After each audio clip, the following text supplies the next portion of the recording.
Hello, what's up? Good morning nga pala sa inyo. Sarap talaga magkape pag ikaw ay merong bebe time. So, ayun na nga ang aking day 2 dito sa Pakil. Tamang kape muna bago umalis at magala na naman. Dahil tayo ay susulitin natin ang ating punta dito na hindi tayo makagagala. Kaya na nga, samahay na nga kami ng jeep. Pupunta nga pala kami sa Paete para bumili ng tilapia, anime at yun na nga. Lumagpas kami sa aming pupuntahan kung saan ang bahay nila Ate Bunso. So yun, tamang walk trip kasama namin si nanay. At ayan, tamang sightseeing uli ng view dito sa bundok. Bundok ng Pakil. Mahamag pa ng unti guys. Tapos yan, ang ganda talaga ng baby ko. Sana all. Ito nga ang araw na dapat kong sulitin na makapaggala-gala dahil hindi na ako makakapaggala pag kami ay may pasok na ulit sa work.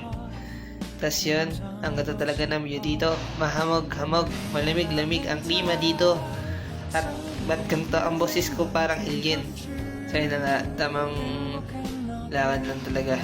Medyo pagod na ako kasi hindi ako nakapag-almusal, kape lang.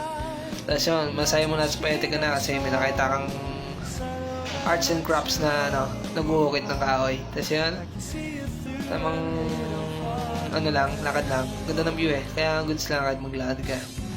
Ayun. Tama kunyari, nagsasalita ako dito. Pero wala akong sinasayang importante. Ayun lang. Sana okay lang kayo. Kasi okay lang ako. So, ewan ko. Hindi ko nga alam kung ba't ako nagbablog eh. Wala naman akong sasabihin na importante talaga o mahalaga.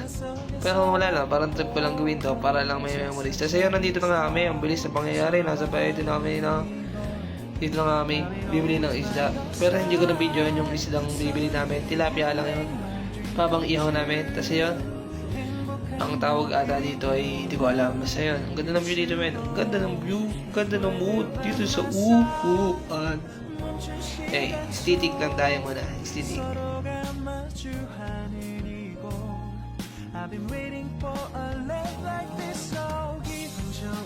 So recently, ginagawa ko na nga ito yung pagbibideo-video kahit parang ewan lang talaga minsan yung ginagawa ko. Kaya ko lang ito ginagawa kasi parang to save memories lang ba? To save some experience sa buhay ko na baka makalimutan ko in the future. Baka makalimutan ko in the future eh. Kaya ginagawa ko ito. Kaya yun na nga, babi na nga. Peace out. Turon-turon.